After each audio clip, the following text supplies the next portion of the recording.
काय म्हणणार आता सुचत कमी आहे, कारण भरपूर आहे बोलायला. विशेष म्हणजे त्यांची शिक्षणाची जिद्द, म्हणजे ज्या शाळेत त्यांनी शिकवलं त्याच शाळेत त्यांना ज्या शाळेत ते शिकले त्याच शाळेत त्यांना शिकवण्याची संधी मिळाली. त्याला भरपूर मोठं भाग्य लागतं. आणि तेवढंच नाही तर भरपूर उत्साही, भरपूर हसमुख, कितीही असं टेन्शन चेहऱ्यावर दाखवणार नाही. काही झालं तरी घरी काय त्याचा हे येणार नाही.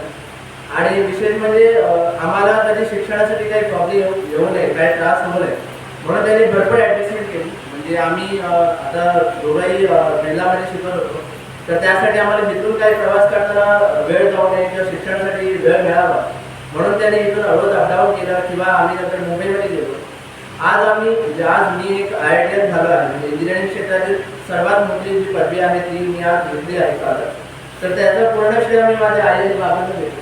आज त्यांनी भरपूर मेहनत घेतली, भरपूर त्याग केला, तर त्या त्यागाचा ऋण मी कधी फेडू नाही शकणार. आणि असंच आहे की आता काय उपलब्ध कमीच आहे. आणि महत्त्वाचं म्हणजे प्रत्येक मुलासाठी त्याचा बाप एक आदर्श आणि प्रेरणेचं स्थान असतो. तसंच माझ्यासाठी माझे बाबा एक आदर्श व्यक्तिमत्व आहे.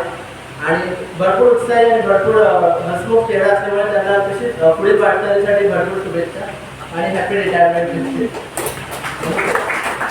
त्यांना मी बुके देऊन सन्मान करू इच्छितो.